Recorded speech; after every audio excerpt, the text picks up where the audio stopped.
Hello viewer, this is Nicholas Katonyo, the director of KURIFORM NDIO FORM. With me in the studio, Beams, I have my friend here.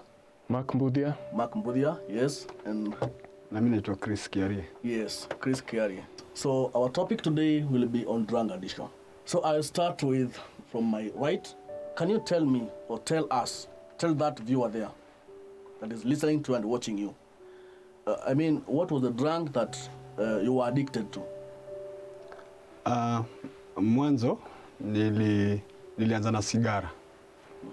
Nilianza na sigara nikiwa na miaka 13. Sikujua ni kitu ambacho itaanza kuwa kunipeleka kwa addiction. Nilianza tu ni kama mchezo. Nilianza tu ni ku-experiment. Okay. Yeah. Okay. So ulianza na sigara? Nilianza sigara, yeah. Ukaendelea.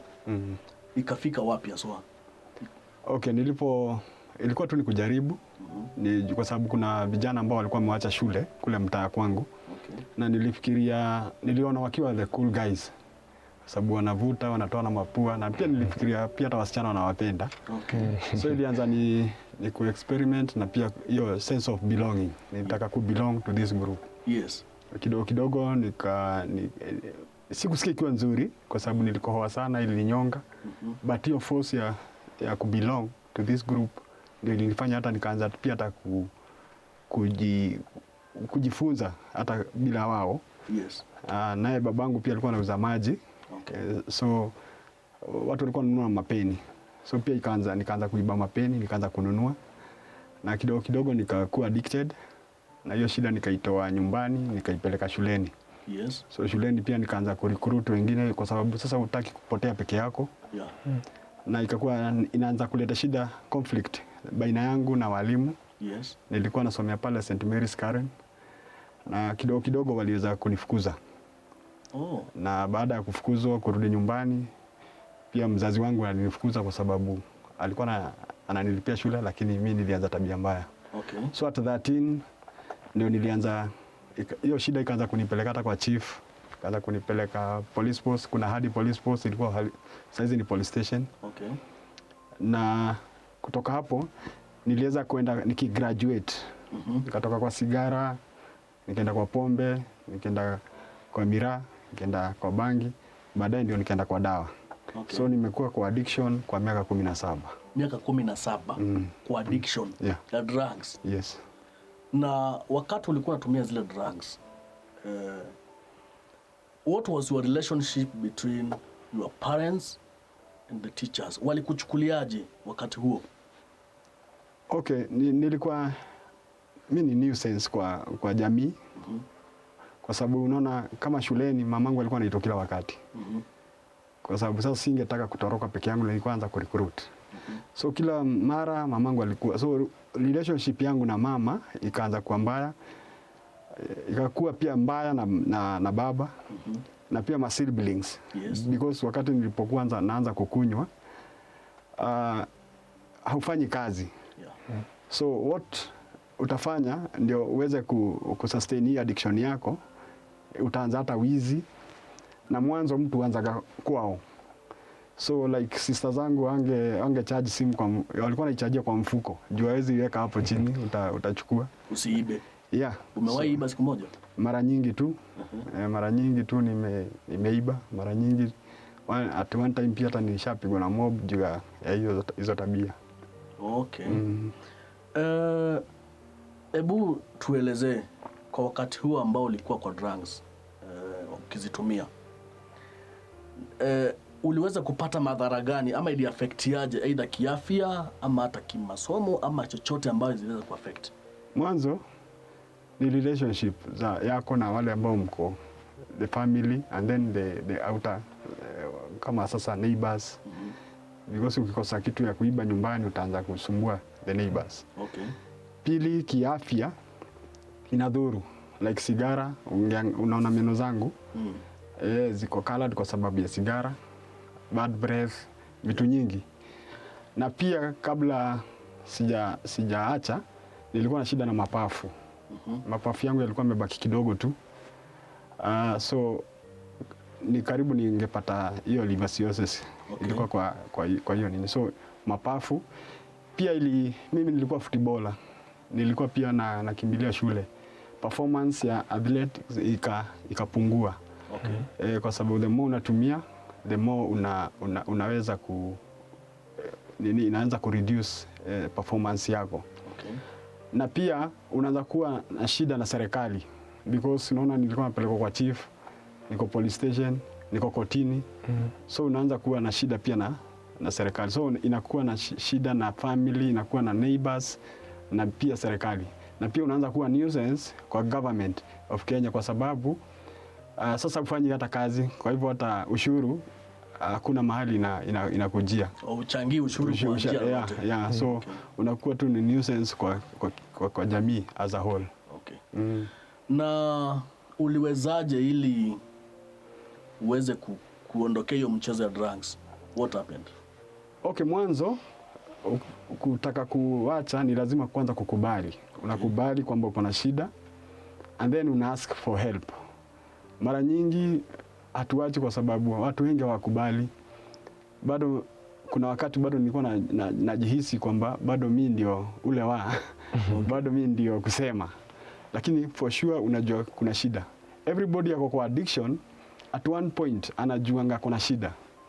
But kwa sababu ya labda pia pressure, labda kwa sababu ya status yake, yeah, bado anakatalia, anasema si mimi ndio nafanya kazi, si mshahara ni yangu, si ni mwisho wa mwezi, siacha nijirudishie shukrani. But yeye mwenyewe anajua ako na shida. So ni mpaka wakati ambapo nilijua kwamba niko na shida. Na addiction ina stages, kuna ku-experiment, kuna ku-socialize, na kuna preoccupation, and then kuna addiction. So maybe wewe unaweza kuwa uko kwa experiment, bado unajiambia utawacha tu. Okay. Unaenda unakuwa kwa social stage na unajiambia si pesa ni weekend tu, si ni kwa sababu kuna Manchester na Arsenal. Yeah. Ni kwa sababu tu ni mwisho wa mwezi. Si ni kwa sababu nimefanya kazi hii mwezi yote. So but ni mpaka wakati utasema mimi ninataka kuacha. So mimi nilitaka kuacha, but kwa sababu niko kwa stage ya mwisho ya addiction, then mwili wangu ulikuwa unakataa. So na pale ndio mimi usema ni conflict sasa inakuwa ni spiritual. Wewe unataka kuacha but mwili wako unakataa kwa sababu zile cravings na pia kukuna unasikia mwili wako unahitaji. Okay. So hii kutaka kuacha dawa za kulevya ilikuwa ni kwa sababu uliafektika kiafya ama uliona maisha yako yende vizuri ili ukaamua kuacha? Okay, deep down kwa mtu kuna conscience yako inakwambiaga haufanyi kitu nzuri. Okay. And then bado zile shida zinaanza kukumba. Yeah. Because utapata na polisi, nyumbani hauko in good terms na family. Mwili wako pia unasema nataka kutoka, but kwa sababu hizo cravings unashindwa kutoka. Okay. So ndio nilianza kusema nataka help. Okay. Lazima ufike hapo mahali ya kusema for sure for now nahitaji usaidizi. So wakati ulikata kauli ya kwamba unataka kuacha dawa za kulevya kwa jumla, umewahi pelekwa huspitali kwa kipindi kimoja kwa sababu ya kutumia dawa? Ukiangalia kichwa yangu utaona alama tu nyingi. Huko nyuma kila alama unaona iko na story to tell. Nilikuwa nagongwa tu mahali na lala Kenyatta like 3 months, nagongwa Nairobi West. Ukiangalia hizi mikono hizi hii ni panga, ni kukatwa. Unakuwa na vita, so addiction itakupeleka jela, itakupeleka polisi, itakupeleka hospitali. Okay. Itakupigisha mob, itakufanyisha tu vitu ambazo wewe labda haukuzaliwa ufanye vitu kama hizo. Okay. Yeah. Na kwa hii process ya kuacha dawa, umewahi pelekwa rehab ama ukajiisolate ama mahali popote ambazo ili kujitenga na wale ambao wanazitumia? Watu wote wale kwa addiction wanajaribu kwa njia nyingi sana. Okay. Kuna watu wanajifungia kwa nyumba, wanajifungia tu kwa nyumba. hataki kutoka. Okay. Hiyo ni njia moja wanasema, juu sitaki kutoka nitakuwa na marafiki nitaenda pombe. Okay. Kuna wengine wanatumia vitu culturally, unakuta mtu anakula miti fulani labda ya kutoa hiyo. Kuna mwingine anakula peremende kwa sababu atoe kiu ya sigara. Okay. Kuna wengine wanasema nitakuwa sasa na kunywa maji. Okay. Kuna wengine hata washashika hizo vitu washachoma. Okay. Hizo ni njia nyingi tu, mmoja wapo ya zile watu wakitaka kuacha. Okay. Na wengine uhama hata kwa environment ambao wanaishi. Okay. Unakuta umetolewa Nairobi, umepelekwa manyumbani. Okay. Lakini shida ni kwamba pombe iko kila mahali. Hata uende Saudi Arabia kunayo. Hiyo ni ukweli kabisa. Yes. So iko kila mahali. So mimi what happened ni kwamba yangu nilitaka sana but mwili ulikuwa unakataa. Ningejikuta saa 9 Lang'ata Road nimelala. Nadia sana naambia Mungu si unitoe kwa hii. But 6 utanikuta kwa mama pima na gonga. Nitoe lock. Utoe lock. So what happened ndio mimi niweze kuacha, nilikuwa na hiyo hari na hiari ya kuacha. Okay. So nilikuwa nimekunywa Saturday sana and then on Sunday nikaenda kutoa lock. Nikajipata na 30 shillings nikaenda kutoa lock. So mimi nilikuwa nimeanza na pombe za juu kwa sababu nilikuwa nafanya kazi. Okay. But ukifika kwa addiction sasa unaweza kunywa anything. Unarudi chini sana. So nikajipata na 30 bob. Na pombe ile sasa nilikuwa nakunywa ni miti ni dawa kwa sababu ilikuwa ndio na jag. Oh. So nimekunywa Saturday sana, Sunday nimeenda nikatoa lock. Kwa mtaa yangu mahali ya kwenda kujisaidia ni juu kidogo. Okay. Na katikati hapo kuna kanisa. So hii kanisa mimi sikuwa naendaga, but that day nikasikia praise and worship song fulani, nikasema nikaingia nikadance sana hapo. Na nikakaa chini, nika blackout kidogo. Venye niliamka nikakuta ni pastor anahubiri. Sikuwa napenda mahubiri na sikuwa napenda pastors kwa sababu nilikuwa najua venye wataniambia. Wanakukemea. Oh. So nikiamka nikienda kutoka nikaanza kwa mkono wangu wa kulia nikaona mama mzungu. So mimi mwanzo sikuwa namuendea kwa sababu nilijua akona kitu kidogo anaweza nipatia niende niongezee kukunywa. Uende utoe lock. Yeah. But wale washirika wa kanisa wakaona nalete commotion. So one of them nafikiri alinipatia 50 shillings ndio niweze kutoka. But nilipokuwa natoka ule mama akaniuliza shida yangu ni nini na ningependaje. Nikamwambia for sure mimi huwa napenda kuchange, ningependa kubadilika but sijui how. Na nafikiri nikatoka. Nilipotoka yeye aligojea mpaka the service ikaisha. Akakuta ule pastor akamuuliza huyu kijana ni nani? Pastor akamwambia tu ni mlevi tu wa kawaida huku. But ule mama akamwambia nitakuachia contacts zangu kwa sababu alikuwa narudi Norway. Unifuatilie kijana na ukiona for sure anataka kubadilika usimwambie ni mimi. Ukiona anataka kubadilika then tunaweza mpeleka mahali. Okay. Na mimi nikaenda. Pastor alikuwa anakuja, hakuwa ananiambia ni ule mama. So mimi nilifikiria ni ule pastor. Na for sure kwa sababu mimi nilikuwa nataka kuchange. Nilikuwa nimefika hiyo time ya kusema kwamba mimi nataka kubadilika. Liwe liwalo. Yeah. Na ndipo nilimwambia nataka kubadilika. Na Kuinda Baptist Church iko under Pastor Thiro. Yes. Wanajuana na Thika Road Baptist. Nao kuna rehabilitation center ambayo inaitwa Teens Challenge Kenya. Okay. Ambayo iko Kiambu Road, wakati huo ilikuwa pale Ridgeways. Okay. Walikuwa wameenda mission kwa hiyo church. Na ndipo huyo pastor akaongea na ule pastor wa Thika Road Baptist na nikaweza kudirectiwa mahali nitapelekwa. So nikapelekwa pale Ridgeways. Kwenda pale sikupenda hiyo place. First of all kwa sababu ilikuwa ni mwaka. Na pili focus yao na God na Christianity. Kama vile nilikuambia awali sikuwa napenda pastors ama mambo kwa sababu hata nilikuwa nashangaa huyu Mungu yuko wapi. Okay. But nikaangalia nikasema nilikuwa nimeshaanzisha family at 17. Mke wangu aliweza kuaga but hata sikwenda kumzika kwa sababu ya addiction. Kidogo hapo. Ulikuwa umeanzisha family at 17. Yes. 17 years ulikuwa na family. Yes. Ilikuja hivi. Out of drugs mkakutana. Yeah, unakutana unafanya sex then akapata mimba. Okay. Alipopata mimba ikabidi mimi nimuoe Okay. Na baada ya kumuoa mke wangu alipopata mtoto akiwa na 3 months. Okay. Mke wangu akaweza kupata cerebral malaria na akaweza kuaga. Sorry. Alipoaga then wakati wa mazishi mimi nililewa sana. Hata sikuwahi kuhudhuria ile mazishi. Okay. So in-laws pia walikasirika sana na mimi, walichukua ule mtoto.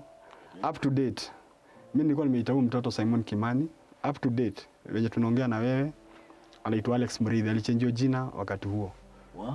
So for 17 years sijakuwa kwa life yake. Nimekuja kumuona kutoka 3 months, nimekuja kumuona akiwa na 21 years. 21 years. Akiwa form 4, 21 years. Wow. So nilipopelekwa pale rehab, then sikupenda hiyo place kwa sababu ya focus yao na God na Christianity, na pia ilikuwa ni mwaka. But nikasema nilikuwa nimeanzisha family, haikuwa ikukua. Nikiwa 18 nilikuwa nishakuwa driver, na hiyo mwaka pia nilifanya kazi nyingi mahali kwingi tu. Nilifanya kazi university kama driver, Mirror Foundation, nikafanya Amref, nikafanya BBC radio kama driver, but hizo zote nilikuwa navuta exactly the same. Nikipata mshahara sikuwa narudi, nilikuwa narudi mshahara ikiisha. Ikiisha ninarudi kazi. Ninarudi kwa sababu ya addiction. Oh. Na so nikasema nimeanzisha kazi, family, spiritual life yangu yote ni dead. Kila kitu yangu sina hata kitu. Vitu zangu hata mimi zangu si kuuza, zangu nilikunywa. Napelekea nashika TV napelekea mama pima na ikunywa mpaka siku ile itaisha. Nilikunywa mpaka doormat. So walikuwa wanafanya value ya pombe na ile kifaa umepeleka? Yes. So hata ilifika wakati ulipwe na pesa, unalipwa na pombe.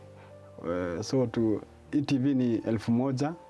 So utakuwa ukikunywa. Siku ile 1,000 yako inaisha, ulete kitu ingine. So ni kama barter trade. Nao nikasema hizi vitu zote nimefanya na sijaona, let me try this one. Okay. Na nilikuwa nimewachia pia shule study 7. So nikasema for sure nataka tu kujaribu tu hii nione kama naweza maliza. So the year 2010 naikumbukaga kama jana kwa maisha yangu, kwa sababu nilikaa kwa rehab the whole year. The whole 2010. The whole 2010. Yes. Maisha ya rehab ilikuwa namna gani? Yalikuwa magumu kwa sababu kule kuna rules. Unajua ukiwa kwa addiction, wewe ndio uko na the world, na wewe ndio the king. Unaweza fanya venye unataka. Okay. Naweza lala nje, naweza amka saa 7. Unaona, unajitawala. Yeah. Lakini pale kwa rehab kuna sheria. So hebu imagine umetoka kujitawala and then umeletwa hapa, utakuwa unaamka 6. Kwa addiction pia watu kuna inazaga vitu vingi kama kuoga. Mimi nilikuwa naoga tu Friday juu ya weekend. Unanunua nguo zenye zile ni wash and wear. Kuna vitu vingi zinafanyika. Okay. Kuna uongo, kuna wizi, hizo zinazaliwa na addiction. Okay. Sasa mahali pale unakuta unaamka 6, unastahili uende Bible studies. Mimi mwenyewe nilikuwa nimewachia 7, nilikuwa kitu yangu ya mwisho kusoma labda ni gazeti. Kuna hizo utaratibu. Okay. Na sasa wewe ulikuwa unaishi maisha ya careless. So ilikuwa ni friction. Unastahili kuwa this time, unastahili kuwa mahali fulani. Okay. Na wewe ulikuwa mtu independent. Okay. So hiyo ilikuwa ni moja yapo. Ya pili ilikuwa ni conflict ya spiritual, because I think ukiwa kwa addiction spiritually unakuwa dead. Okay. Yeah. Na God is spirit. So anazungumza naye through spirit. Lazima uwe na spirit ya God. Na unaona pale uko. So inakuwa ni hiyo conflict, shetani anataka kukuvuta, God pia anataka kukuokoa. So hizo ni shida ambazo. Na ya tatu ni physical. Physical mimi lazima nilipelekwa detox. Nilipelekwa Mathare detox 14 days. Because sasa kama ningewachishwa pombe tu sio kila mtu, but mimi lazima ningepitia Mathare ndio niweze kupelekwa rehab. Okay. Kwa sababu wangeniwachisha hivyo consequences zingekuwa labda death. Kama vile unajua. Yes. So hizo ndio nilikaa 3 months sijai kujifunika blanketi. Because hiyo period ya after ukishafanya detox unapelekwa rehab. Rehab wakupatia dawa. So zile dawa zenye umepatiwa pale Mathare ukimaliza then una fight it dry. So nilikuwa na sweat everywhere. singeweza kuvaa hata slippers kutembea like 3 meters because itakatika because na sweat mikono na sweat kila mahali una sweat. So kuna hiyo fight. So na ndio unaona watu wengi wanapelekwa detox, wakipelekwa rehab wanatoroka because una crave, unasikia ni wapi naweza pata hata tone ya hiyo pombe utulize hiyo kiu. Okay. Kuna wengine kama sasa unaona mimi nilikuwa natumia dawa, kuna wengine unasikia uchungu mwili unasikia, so hiyo fight iko. Wengine hata watoroki kwa sababu ya kupenda, ni kwa sababu sasa kuna hiyo fight, anasikia tu ni wapi naweza onja kidogo tu nirudi like sasa normal. Yeah.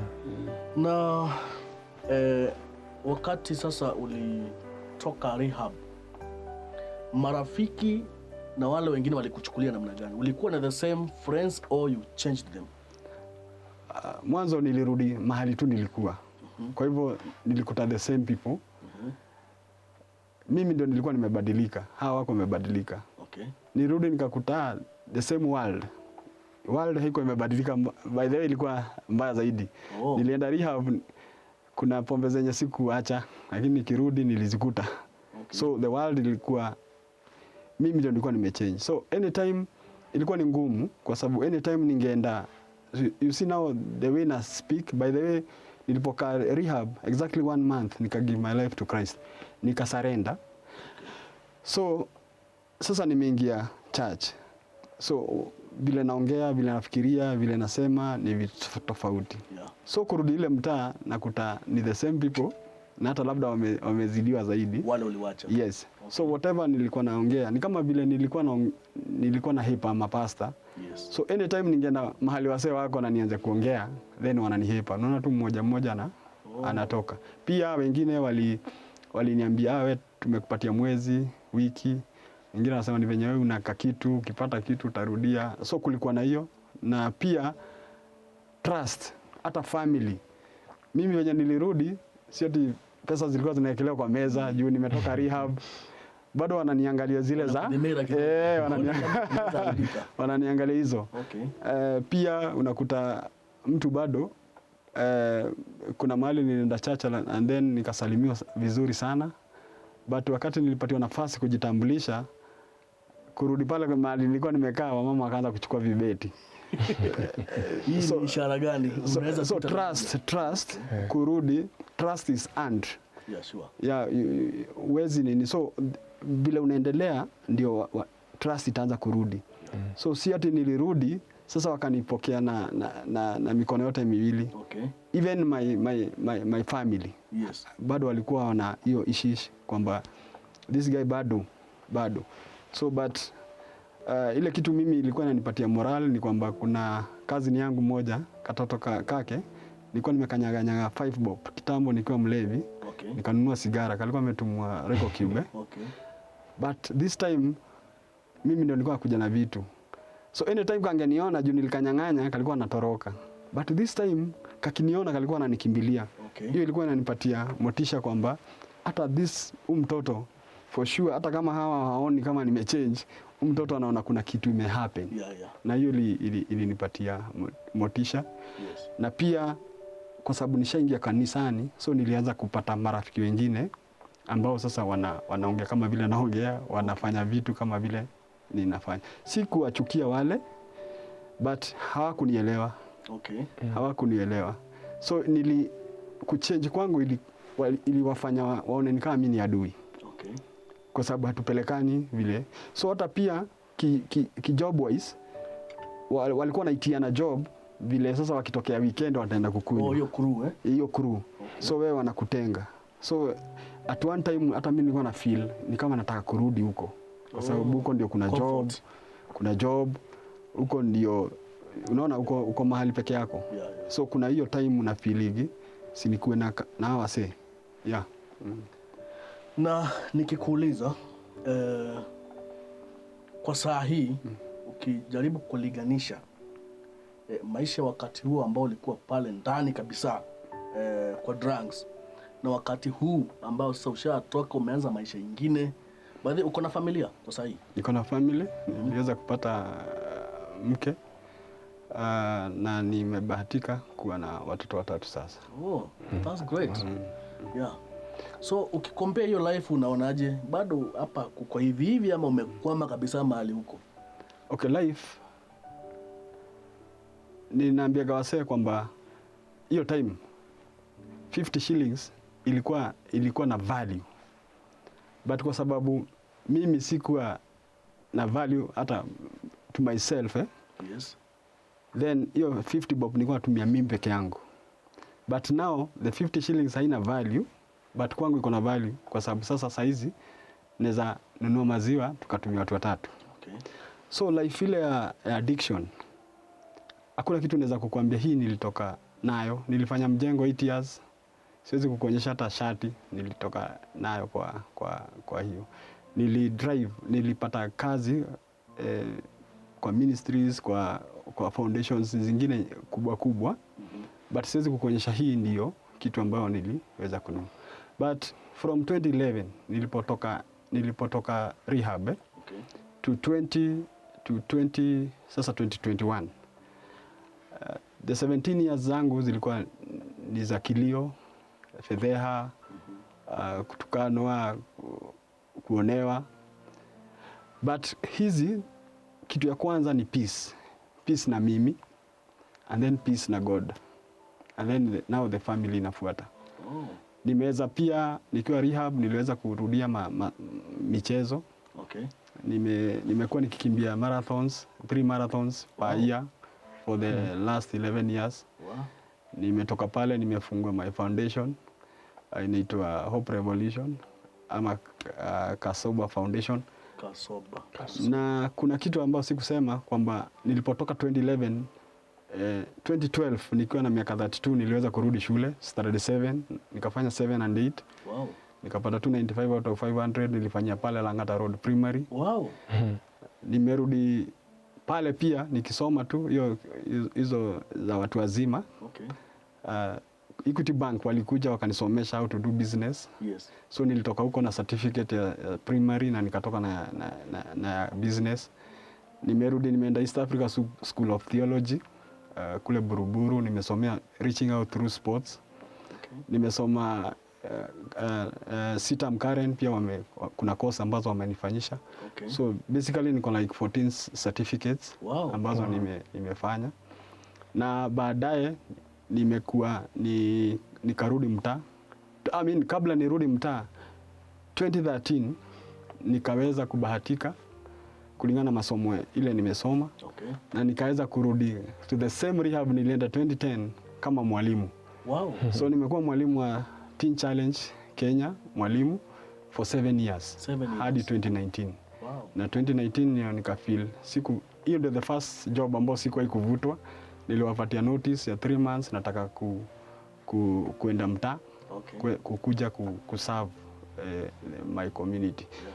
Nimebahatika pia, God ni mfaithful, nimebahatika for the 11 years nimekuwa sober. Nimeenda 4 different countries. Nimeenda Ethiopia, nimeenda Rwanda, nimeenda Uganda, nimeenda Tanzania ku reach out to addicts. So naweza sema mafanikio yangu yote yamekuja wakati niko sober. Wakati uko sober. Lakini haikuja wakati niko sober. Inakuja siku moja ambaye naikumbuka sana, 15th March the year 2010, wakati niligive my life to Christ. Wow. Kuna verse moja napenda sana, iko 2 Corinthians 5:17 inasema therefore. Mbona inaanza na therefore? Ni kwa sababu after nimefanya hizi zote, addiction, wizi, nimefanya hizo. Therefore if anyone is in Jesus Christ, yes, is a new creation.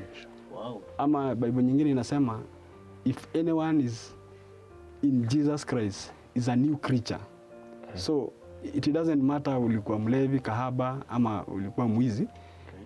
The Jesus factor hapa ikishaingia, then unakuwa a new creature, a new person, and then the old is gone and the new has come. Wow. So the new has come for the 11 years. Naweza jidai kwamba niko na at peace na God, niko at peace na family, na nina serve community. Na Mungu ananitumia sana kuserve community. Nimebahatika nimepeleka watu 5 rehab. Wow. na watatu, kuna wale wako sasa kwa rehab na kuna wale ambao washamaliza, wengine wameshaoa na wako na familia. Hiyo najivunia. Na pia tuna mashirika mengi ambayo mimi nahusika nayo yanakuja kusaidia mtaa. Tumeanzisha groups like the young mothers, tumeanzisha groups za marathon, tumeanzisha groups za aerobics. Tuko na watu ambao tunasaidiana nao. Niko na captain wangu anaitwa Phoebe, na pia tunasaidiana sana na hata na kulete watu pamoja ili tukaweza kuwaondoa. So nimekuwa nikifanya vitu kama tournaments. Kuna Kasoba tournaments. Niko season 4 now. Wow. That's great. Na ninaletaga more than 20 teams pamoja nikiwa na wasaidizi wangu. Kuna kama ule captain nimekuambia. Na tunaleta pamoja ili kuwapatia ujumbe kwamba tunaweza toka, kuna hope, kuna future. Sio tu tuone leo. Kuna watu wanatoka. Mimi nilikuwa pale na nilitoka, na tunataka kuambia kwamba it's only Jesus. Hata when the rehab does not change people. The staff wako kwa hiyo rehab hawachange watu. Ni God who change people. God changes people. So hata when the rehab, na usimpokea Bwana Yesu kama mwokozi wa maisha yako, chances zako za kurudia ni 100/100. Kwa sababu tunaambiwa if anyone is in Jesus Christ is a new creation, is a new creature. And then the old is gone and the new has come. As we conclude, unaweza aje ambia wale youth and aged, wale wako so deep into drugs, unaweza waambia nini? Mwanzo nitaanza na wazazi. Napenda mamangu sana kwa sababu nilimpeleka kila mahali nikiwa kwa addiction. Nilimpeleka polisi, nilimpeleka jela, nilimpeleka kotini. Alienda kila mahali nilipelekwa. Ningependa kuambia wazazi kwanza. Unaona wazee wanatupa mikono juu. But mama ni mama. Naweza waambia kwamba wale mama wako pale ni kwamba no woman gave birth to a drug addict. Wanastahili kujua hiyo. Mimi nilizaliwa kwa familia ya Kikristo. Nimekuwa na msingi wa Kikristo. Lakini at one time nili make a bad decision. Kwanza wazazi wajue sometimes sisi vijana tuta make a bad one. So wengi wasijilaumu. Kitu ya pili, tusiwachie majukumu ya vijana wetu kwa shule. Sisi tunapatianga walimu watoto wetu. Tunapatia wasaidizi wa nyumba watoto wetu. Hatuna time na watoto wetu. Hatuna time ya kujua hata alianza lini. Ama asha kufika kiwango gani ya addiction. Tunaanza kujua baadaye. Wengine wanakania watoto wao. Wangu hawezi. Kuwa in charge kwa mtoto wako. Visit hata hizo nyumba za mahali anaishi hapo. Ati hiyo nyumba usemaje ati ni kijana wangu siingiagi. Visit huko ndani. Be friend. Kama wewe ni baba, be friend. Wacha kuwa baba tu. Pia kuwa friend. Ndio atakutrust na ataweza kukuambia labda shida ambazo anaweza endelea. Kitu kingine ni community. Community naweza waambia hivi. Zamani mtoto alikuwa wa the village. Siku hizi amekuwa wako. Na sana wa mama. Siku za graduation ndio baba atakuja. So community lazima ikuwe involved. Zamani nilikuwa naona mtoto alikuwa wa kijiji. Ni kwamba ninge discipline mtoto wa mtu, ningependa pia kujua anafanya nini. Ni kwa nini hayuko shuleni. But sasa imekuwa mtoto ni wa mama. Hata baba mara nyingi anakuja wakati wa graduation. So baba aache kuwa baba, pia aweze kuwa friend. Ni kwamba akishakuwa friend kuna kitu inakuja trust. Trust ikikuja then anaweza share. Anaweza share kwamba kuna kitu ambayo na go through. Kuna mtu alinigusa mahali, kuna mtu alinipatia hii. Na pia tukue kielelezo. Sio kuambia mtoto, unampeleka mtoto rehab na akirudi nyumbani pombe kwa fridge, nyinyi mnakunywaga. It doesn't work that way. Inabidi achukue. Yeah. Okay. So na pia ningependa kuambia like Football Federation, shetani siku hizi ana package na ana repackage uongo wake. Uongo ni ule ule but ana repackage na kupackage. Okay. Ukiangalia sana Kenya Football Federation unakuta vitu mingi ama nini mob fixtures nyingi zinaletwa like Sunday na zinaletwa kuanzia saa 4. So 60% ya youth ambao Kenya ni 60% hawafanyi vitu vibaya. Wanacheza mpira, wanakimbia, wanacheza volleyball. Hizi federation zote zinaleta hizo fixtures wakati huo. But unaona the 60% hawafanyi kitu mbaya.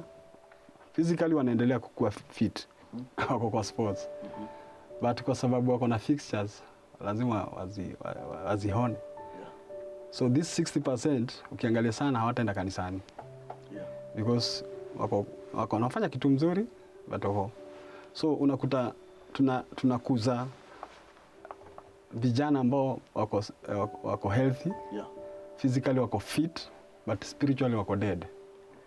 So that's why unaona kijana akicheza ball kama tuseme football aende akose kwenda Harambee Stars ama akose kwenda Arsenal.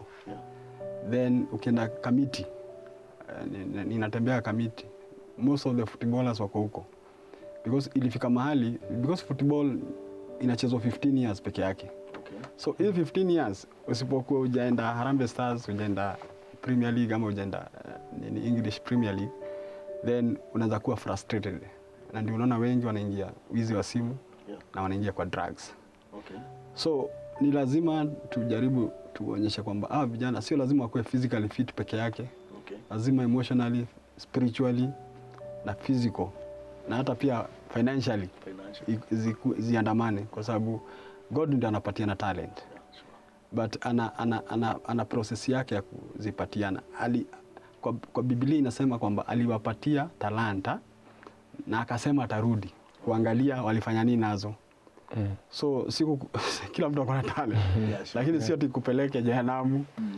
So ni lazima tukue physically fit pia spiritually. Because tukikuwa physically fit tutakuwa healthy people going to hell. Okay. So ni lazima tu adjust hizi vitu. Tujue kuna time ya church, watu warudi church. Nayo church ningependa kuambia hii walipoteza kitambo sana. Okay. Because sisi wote tumekuwa church goers. Yeah. Tunaenda tu church, tunatoka tunaenda. Hakuna hizo welfare kujua mtu ameshindaje hiyo wiki. Okay. Mtu zamani nilikuwa naona tunafuatilia mpaka shuleni. Mtu amekuaje huko shuleni, amekuwa kwa CU, amekuwa. So church imekuwa ni a building. Tunaenda tu tunamsifu Mungu and then tunatoka tunaenda. Inaishia hapo. Okay. So ni lazima nataka kuambia Wakenya kwamba sisi wote tuna jukumu. Tukue ni wewe ni parent, ukue wewe ni serikali, ukue wewe ni federation. Ukue ni kanisa, tuna jukumu ya kutenda.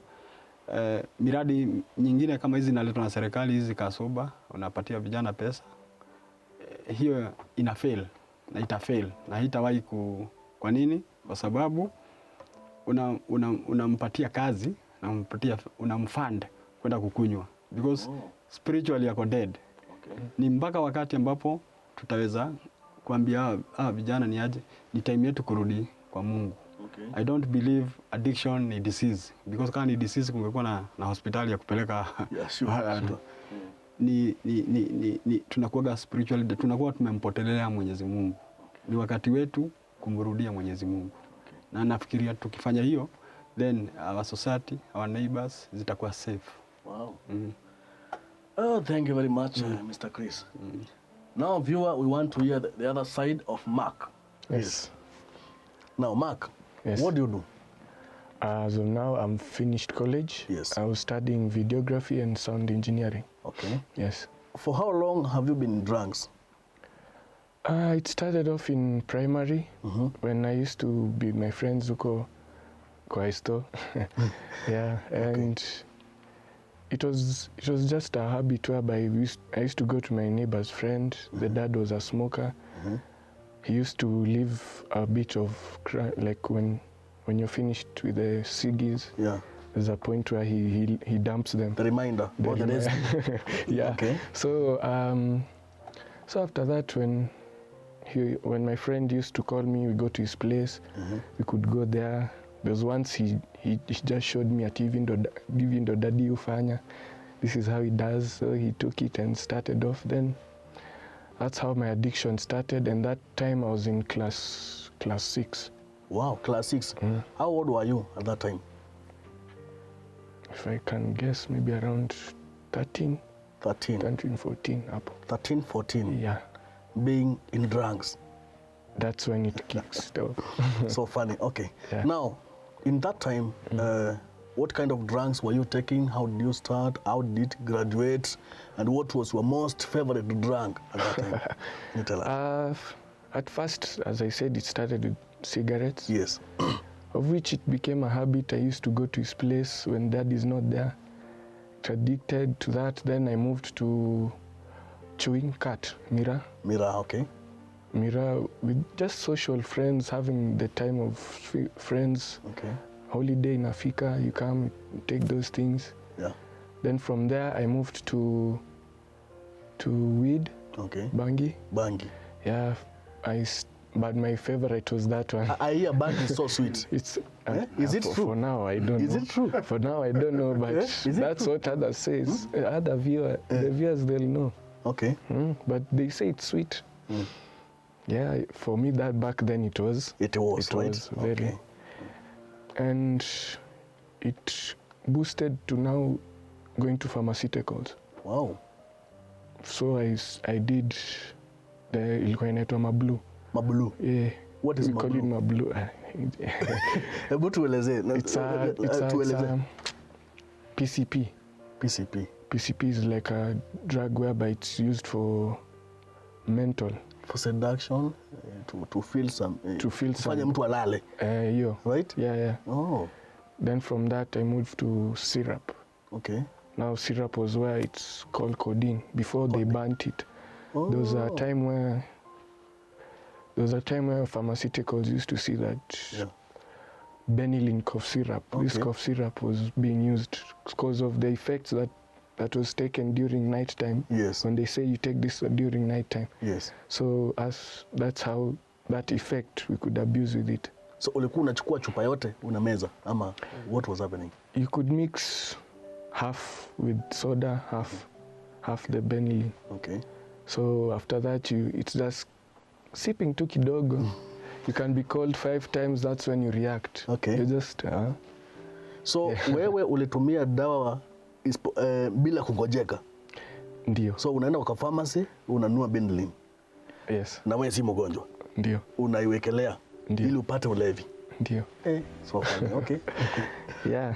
So between all those time of drugs, I had lost my sense of high school time and also primary, because I was that child who was always kama hujafanya homework kiboko. And if I may ask, Kiboko. apart from the contain, the thing, hiyo benylin, umewahi tumia cocaine or do substance or ama ile ya kujidunga? How I got to try the cocaine. Yes.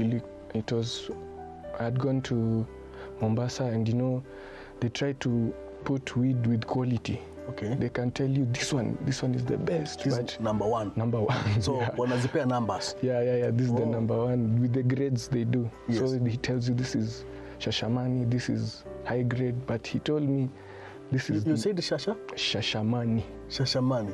Yeah. So hii ni ile grade ya chini kabisa. Ni ile high ama middle. It's the middle one. Oh, okay. Yeah, so Shashamani, as you're selling to me the quality, I tried it, I felt it's not the same as the one where home tastes. Okay. So yeah. So was it so sweet? So did it have that influence more? High than the one you were taking? Yes, very. Yeah. Because Ilikubeba kabisa. I thought it was something else. I even went back to him. Going back to him now, that's when I started feeling loose. That made me even black out. Okay. At the beach where I was. Okay. Yeah. Oh. So now, how was your family and relatives, or even your friends, most of them, reacting towards your character at that time? During school time, the reaction with my family was quite okay, because there are sometimes I was good grades, then going to class 6, 8 to Form 4, that's when they used to see the downgrades, because now you see at the age where I started was where I was in class 6. Okay. So now moving on forward, downgrades nini, they even changed me from systems from 844 to now the international school. GCE. GCE, yeah. Okay. Still I was getting undergrades. Okay. I was in distress. I couldn't have time of, I reach home, I feel that negativity, yani nafikanga home hivi, you're doing your work, you hearing mom there coming, Yeah.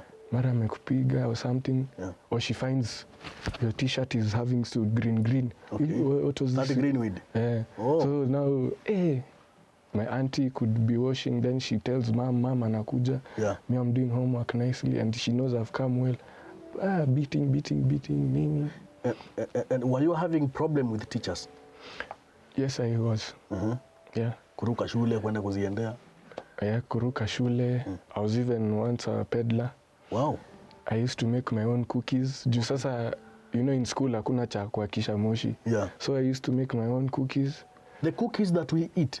Or Not which cookies? yeah. No, I don't understand. No. Can he elaborate more? Weed cookies. Yes. Weed cookies. Weed cookies. Yes. So how are you making them? There's a way they are made. Yeah, so it's like normal cookies, but Yes. there's a way you have to melt the fat together with the fat. Oh, okay. So now you are a business person at that time? I was the business person. I could go, mom could give me like 50 bob for canteen nika crepes. Okay. I could come back with maybe 500. Wow. Yeah. Na ukawacha hiyo biashara? Ikaendelea for like the whole of my high school year. Okay. Yeah, until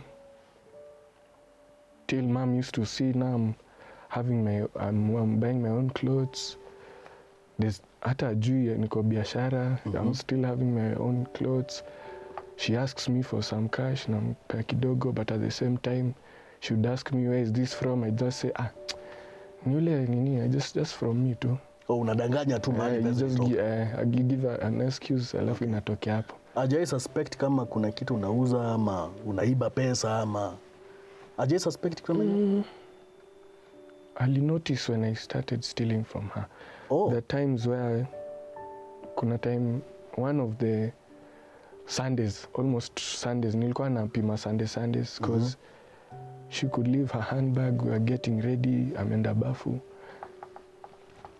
Unajichunia kako kamacho.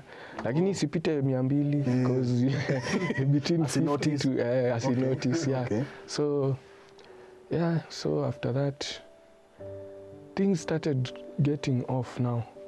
When I've now finished high school. Yes. Sasa biashara ikaisha. I finished in 2013. So between 2013 and now this time undergrad, meaning no certificates. I finished without certificates. So between 2013 to 2016, those 3 years was just bangi, lala, and just abuse. So in that period, it's like you were living on hell. Exactly. That time even mom, wamechoka. They try give me something to do, like naenda nafanya hiyo just out of help of my parents, because wanajua huyu na huyu wacha ingie kole afanye kitu kidogo. I just go the first 2 months. Nawacha. Oh. So there are times where I was just left alone.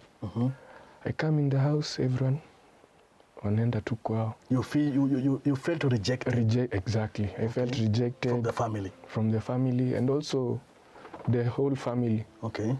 Coming to know that mama amepigia kina auntie, everyone, you try to call them, ni ule hakuna. I go when we go for visitings. Yeah. I'm that one who anakanga huko, then everyone, the cousins and family wako huku. When I go talk to them, nasikia auntie anashika ule kuzo wangu anamwambia, Oh, usimwambukize tabia mbaya. Something like that. So most of the times wakienda visiting, just used to stay in the car on my own. Wow. Wow. Feel neglected, and then kakwa hivyo, then with those stresses I continued, then it led to now I have, okay, they say it's a born in being, yenye umezaliwa, ugonjwa yenye umezaliwa. So inborn, yeah. Yes. So after going to a psychiatrist where my dad is a doctor, he's a pediatric, he took me just to go and do some IQ test. Wait, your dad is a doctor, and you here you are taking drugs. Si hiyo ni mchezo, si ndio? Yeah. Okay, let's continue. So from there, I did the IQ test. There was a condition that I was told you have ADHD, attention deficit hyperactive disorder. Ipeleke polepole, mtu hapo ashike hapo. Attention deficit hyperactive disorder, ADHD. Umegeti hiyo? Okay. Yeah. So this is whereby your concentration is more or less up and down. Okay. You get distractive in class. Unakaa chini, unakuwa mstubborn, mwalimu unaona you can't stay in one position. Okay. The next thing you want to move. The other time your concentration in class was just, yes, you just concentrate more. The more time you can do that is like 10 to 15. And if I may ask there, hii condition ilikuja kwa sababu ya kutumia ulevi ama ni kitu ambayo ulikuwa umezaliwa na hapo? Tunataka kuelewa sana hapa kidogo. Now for me it's a confusion. It's a confusion. Because when I met the psychiatrist, he aliniuliza from beginning, how did you start? Did you have any family issues back then? I just told him about how I was failing school, na hizo vitu. Yes. And ile kuchapwa na mom, and when I reach home I feel ati mom could tell me I stay here, I don't want to stay here. Yes. Nenda tu nje. Ile time za kukuja nyumbani ati uvae sweta saa 10. I don't come back, I'm just continuing to play. Unaitwa na mama. Okay. So between that time I was more active, I was hyper. So mom could say you're not going out. So now the whole house niko chini. You mess up with everything there. I'm upstairs, downstairs, na watch TV. Have you ever tried maybe to want to fight your mom? That one I'd feel like Mike Tyson. So there are times whereby you could get agitated, and then you want to do something, unamwambia mom naenda kufanya hivi na hivi, but at the same time she tells you no. Okay. So now there's once I got angry. Yes. Nilivunja dirisha with my anger, because I'm telling her I want to go here. Yes. And you're refusing me. Sasa mbona? And the anger is boosted and now by the anger alcohol. is boosted by sasa ile yenye nilikuwa nimechukua. Ile ulikuwa umedunga. Yenye nimevuta. Okay. So it became now a serious thing. Now they wanted to now throw me out of the house. So when they had that, there was a time I left just for a week. To where now? Huh? To where? Kwa msitu? Hata si msitu. I just left. I called one of my friends. I just went and nikazima simu. I stayed 1 week which I could switch on. Naona hiyo missed call. Okay. Then natumia simu ya mtu mwingine, I just call them. Then they ask me, Mark, where are you? I'm okay. And nitakuja kesho. It became like that. It reached a point they tracked my phone, the last where I was last. Coming to that, they tracked the person who I called, I was with, my friend now. Yes. Sasa ikakuwa story ya they're calling the person to tell mom and my family where I am. It reached a point even her, she got stressed, she started to cry. Wow. The only son. So you are the only son of the family? And last born. My friend? Yeah. Wow. Okay. Now, can you tell me this? How now you reached a point whereby you wanted to get out of the drugs, or even now you use? I don't know. Maybe you tell us. Did you reach that point where I'm done? I want to get off this situation. Moving after I left with the 1 week, yes, and I came back home, I knew me sasa naenda kuuliwa. Now now I had to reach to my dad where I talked to him on phone. He's telling me, you just come, we've cooled down. Yeah. I know Mark unaweza enda lakini wewe ni mtoto yetu, abu rudi nyumbani. Okay. So coming back home is when I was suggested to go to a rehab, of which I felt like it was being forced. Yeah. And moving on with those rehab, I went 3 rehabs. 3 rehabilitation I passed centers. through 3 rehab, yes. Hey. Of which, yeah, but this one, okay. This was now whereby I felt nilikuwa nafosiwa. Okay. So the 90 days I go, I come out 1 month, I'm okay. But when I was there, I felt that urge of, I remember kina mom telling me, we are taking you and this is the last time. Okay. So narudi, the 1 month I'm okay. We continue 2 months, 3 months sober. It became a change with social friends again. Okay. Nikisema nitabadilika, inarudia tena. Different friends, but nikawa kona the same attitude hivi. Ni kama shetani alikuwa anatumia wale watu wote mnakutana tu. Ati nitabadilisha mwingine. So naenda kwa hawa, I've changed, nimechange number, kila kitu. I meet these new friends. Tunaendelea poa. Nini, 1 week later, namuona ati wanaanza kukiseti. Ati namwambia juu sasa si anaona like I'm looking fresh and everything. Yeah. Then one boy out of confidence, tukiwa na beshte yake, we are just walking. Yeah. Hey. Kumbe hata unatumia. I didn't know you also use. Okay. Later. Unaendelea. You see, there are time whereby you have to choose your friends wisely. Okay. Yes, I might have changed from others, but coming to now rehab and I've changed and I've decided in ya mwisho labda ni. Yeah. So with those 3 rehabs, I did those 3 changes. But it became a habit. I'm choosing the same type of people that I used to have that click with, instead of wale that can trust me when I tell them I have this trouble, but the only thing you used to get is usijali Mark, utakuwa sawa. Madhe analeta utakuwa tu sawa, in case of getting support. So with those 3 rehabs, I passed through that, and it reached a point after my 3rd one, I relapsed again. But this time now we had moved, changed law from where we used to stay to now a different place. Okay. Where of which we are staying till to date. Yeah. Here in Karen. Okay. Now when we moved to Karen, it gave me a distance of now not knowing my friends. Now I'm in a free zone area. Yeah. Okay. Whereby I felt it was such a disappointment. All your friends are there, they're everywhere, and now you want to go back. Saa zingine I could get fare, but unataka kurudi huko where I used to stay, South Sea. Okay. But I went there once, but coming back, it was a different story. I didn't come the same way as I went. So you went fresh? I went fresh, I came back. Changing of environment. Changing of environment. Okay. So with that, now when I'm starting to know a new area, after changing of environment, there's always that one person. Ni kama ni Spiro. Utamwangalia hivi, umeshuka tao hapo stage, Karen. Now you're walking, you're just seeing a young person like you. Is like, hey, what's up? Hey?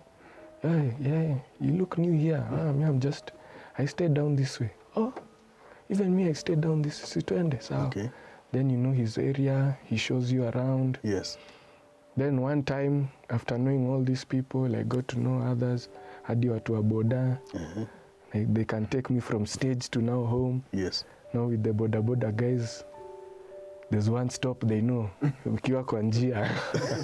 Okay. Yeah, so with that one stop, he showed me a place where it just brought my life back again to number 1. Okay. Ilikuwa inaitwa base ya keg. Base ya keg? Ya keg. So they used to sell keg there? Oh. Yeah. Okay. So knowing that, first he took me, I didn't take anything. He just wanted hata yeye avunje lock ndo tuendelee journey safari. Oh, atoe lock. So it became like that. I used to have his number. He says, sikupeleki hadi unipe moja. Wow. Now I go buy for him one, or he buys and he tells me chukua. Okay. Yeah, so it became like that. We moved in 2018. So that 1 year of 2019 to 2020, it was like a lifestyle of whereby I feel like I'm rejecting myself. There are times we could go there, but I feel you're not comfortable. Yani, because I've changed the environment. I promised to do well. Kina mom, they don't know about this. So now noticing mom and mothers, I don't know what's wrong with them. You'll tell them uko sober, lakini anakuangalia hivi. Anakuzoom. Anajua huyu jamaa yuko poa. Yuko poa. Okay. But mom, I'm okay. Now you're not staggering and you're not doing anything but macho. Inaonesha. As this color. Yeah, so anaambia mzae, then I tell dad I'm not nini. So now there's that clash between the parents. Yeah. To who will they be right each other now? Yeah. So I used to bring that fracas of even now my sister's coming to join. We have that family argument. Yeah. Nini. So one day it just caught me. Nikasema, I just don't want my family to happen because of me. Yeah. So one day with that agitation I had, nikaenda tu kwa mabezi zangu. When I just sat there and I was coming to take that puff, where we were sitting, where we were sold weed, the peddler and my friends were looking at me. They were like, "Hey, Mark, nini mba?" I'm like, niko sawa. I'm trying to lie to them outside, but inside they could see machozi ziko hapa nini. Naona I'm not the same. Misi wachekeshi venye nilikuwa nawachekesha. So me, I took my puffs, and just between there to going home, I reached a point. I just told myself, hapana, siezi. With that, I told my dad, and after my dad, we've grown up in a Christian family where I used to go to church. Nairobi Baptist. I'm also an instrumental. I was dealing with worship. Yes. So I used to play drums. Nikiwa mangango. Ukiwa mangango, zikuwa zimeshika. So ilikuwa ina increase concentration ama ni power ya kupiga hiyo kitu sasa? Power ya kupiga hiyo kitu. Okay. But you see now I was living in two sides of the world. Okay. There times I was living, I knew it was a routine on Sundays, sivishiki kitu, sivuti kitu. So I just go to church, but immediately I'm finished with church. Naanza kuzivuta. To business now. Back to business. Okay. So with that, after calling my dad, with the same power of calling my dad, I called my pastor. Yes. I told him, I think we need to meet up. Mina nasikia sijui aje. Okay. Now that's when the next day came, we sat down. Yes. When I opened up, wazazi ndo, mom will cry. Yeah. She didn't know what I was doing. Kumbe even here when we moved, you're still doing the same thing. Yeah. But now I opened with them. And it became a lifestyle whereby I'm now entering my 4th rehab now. Where? Lakini sasa pastor ako hapo, and he suggested for me one rehab that is not like these others 90 days, but 1 year. Unaweza kaa 1 year. Rehab. 365 days. Where? So your mom cried in the scene, right? And also my sisters, of which nilifikiria wananichukianga, because when I talk to them, they just, wachana na sisi. So, yeah. Oh. And for that, the 365 days, the rehab I'm saying, is where my colleague Chris. You went in the same rehab? Yes. Did you know each other at that time? Did you meet you through? No. So yeye alikutanika staff. Oh, yeye alikukuta kuwa staff. I met him when akiwa staff. Oh. So it was Teen Challenge Kenya. Teen Challenge Kenya. Yeah. Maisha ilikuwaje huko? Unasikia bado kupafu? Day 1 hadi day 20. My withdrawals. withdraws kufanya hizo vitu. But one thing also with that place I was told about Teen Challenge of Kenya. Yes. I remember Pasi aliniuliza when we were at home, are you sure? Kamwambia yes, I'm sure. Yes. You see, witness ndo hawa wazazi na kila mtu. Yeah. Sawa. Nikatoka wakasikizana. And the good thing, the pastor, he was called Reverend Mlandi from Nairobi Baptist. He said, I will support you in anything you do. Ata, the good thing he did, he removed cash in front of kina mom. This is the first payment. Wow. Utaenda kesho, si ati day before kesho, ati ndo nianze kumaliza yangu ya mwisho ndo sasa niende. Hakukuwa na nafasi ya kwenda kusema bye. Hakula cha bye. You go immediate the next day. Juu saa zile hiyo, it was around 4. So now the next day, I just had to rest. Morning came, nikaanza kupack. But at the same time, nilikuwa najifikiria, nisiende 1 year. 1 year. Yeah, so 1 year. Nilikuwa na click sana. Ndio ilikuwa na click, but at the same time I could see myself packing and I'm arguing with my head. Okay. So kama hiyo ni sheito, nilikuwa na argue na yeye. It's my life, I have to do this, I don't, and I'm growing older. Yeah. So nikaanza kupack bas. So we journeyed to a place where in Kiambu. That time they were called for, it's called Emphasis.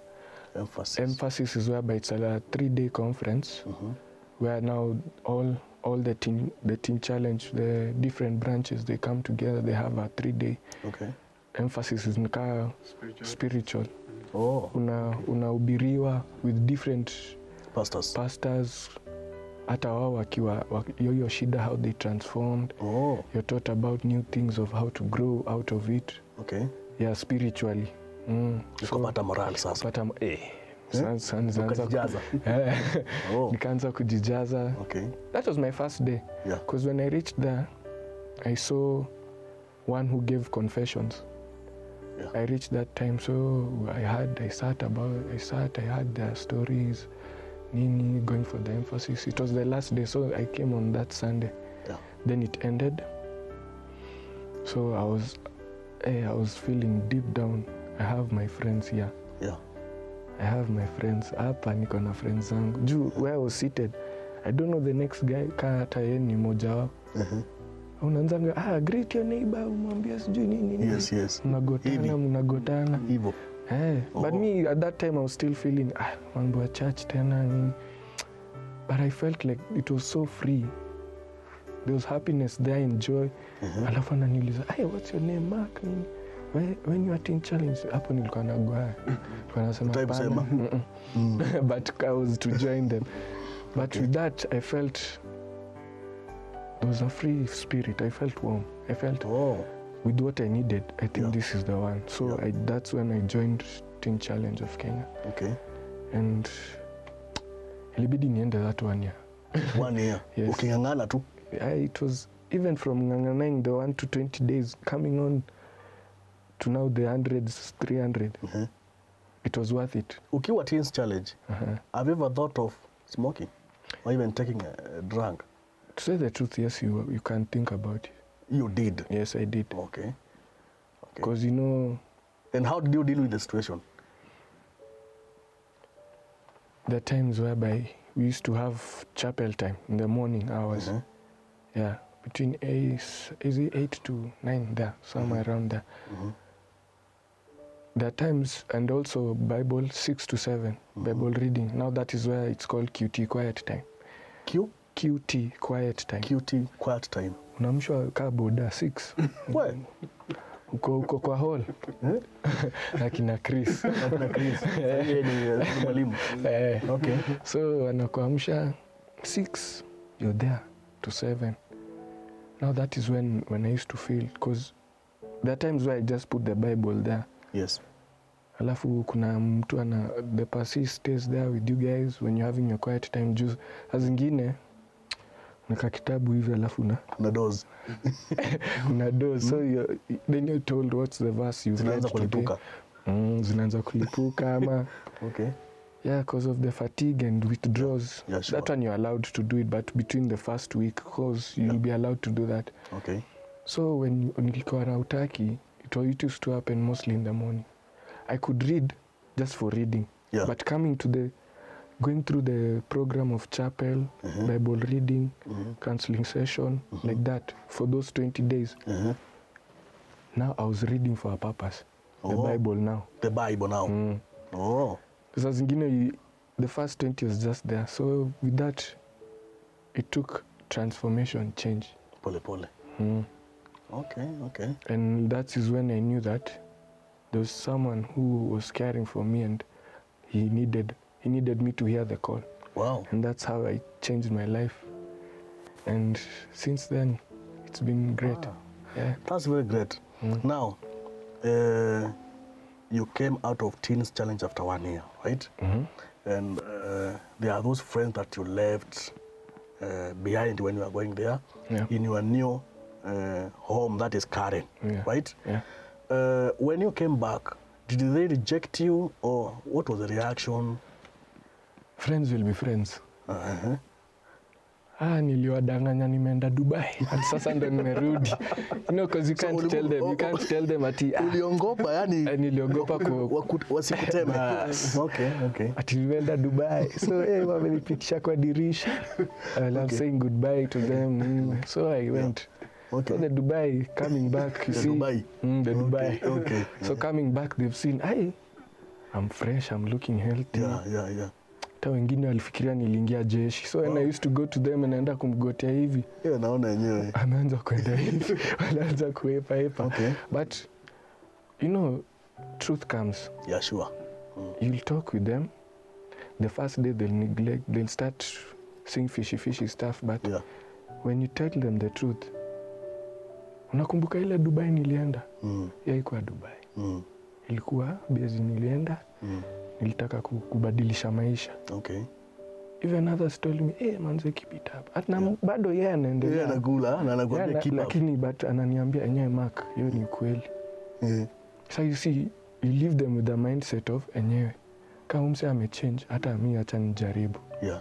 And I've seen 2 of my friends who've done the same what I did. I talked to him and he went. So like umewaambia Dubai ni ile, unaelewa? Bas. Sasa hiyo Dubai ulipokuja, mnaongea na wao kidogo, unajua mahali ulikuwa. And then someone is like, wow, kama ni Mark, ule tunajua alikuwa anapiga puff kama 6. Even me, I can't. Nakuza cookies. Wow. Yeah, that's so great. There's that one. And also, the ones who will just say, as Sakri said, wataanza kuneglect, tuwacha tumpatie wiki moja. Atarudi tu. Okay. Shock on them. Wow. I left last year October. Yeah, October. So I'm now almost 6 months now. 6 months now. Yes, it's 6 months. Wow. Yes. Now, you being a young and energetic youth, yes, free from drugs, what do you have to tell, that viewer there, that youth that is very deep, and that old person still that is there very deep in drugs? What message do you have for them?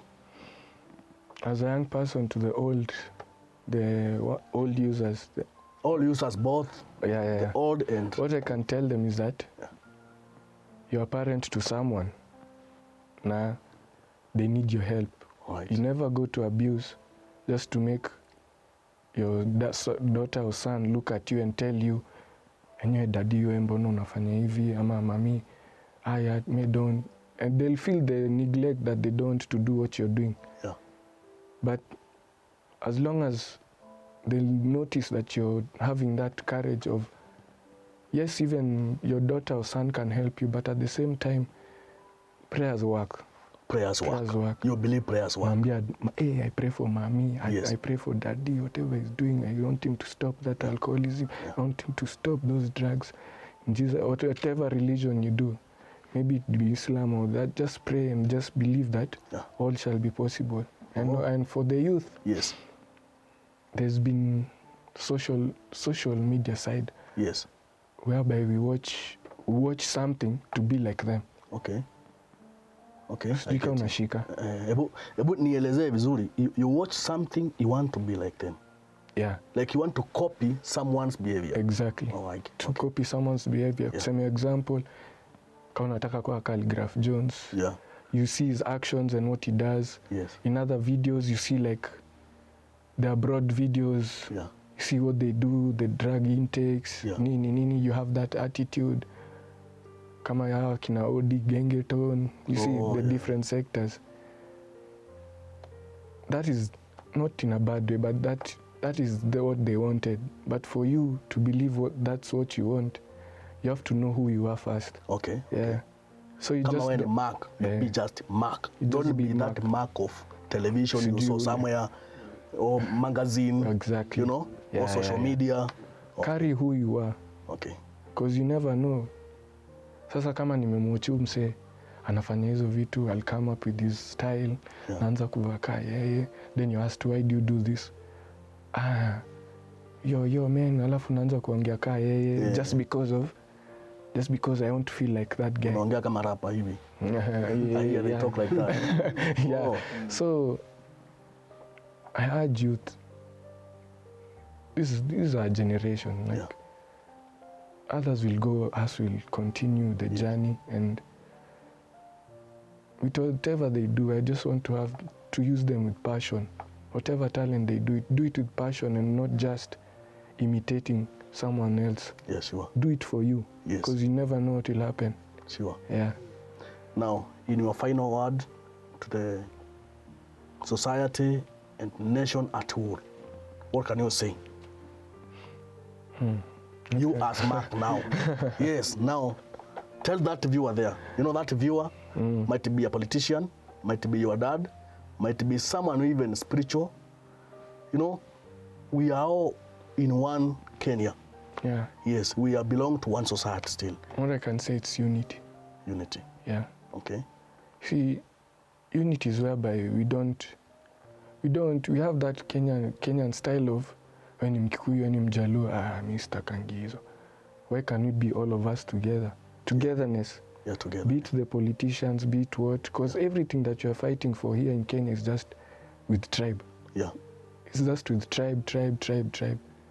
And without tribe, if they can remove that, Kenya tutakuwa.com. Oh. Yeah, we'll move far. Oh, so here we've come to the end of the session. Great thanks to Beam Studio, Beam Production, and to my friends here. Yes. The story you've heard from them is a true story. It's not a fiction. He's gone through all that he has told you. The same to Mark. And wewe ambao uko pale na unasikia hii hadithi, inaweza kuwa ni hadithi kwako, but I tell you one thing, pick just one word that can help you. We believe for change, right? Yes. We believe for change, and we advocate for change. So here is still Nicholas, Kureform NDIO FORM. Thank you very much, because I know that you are going to get that message that we needed you to get.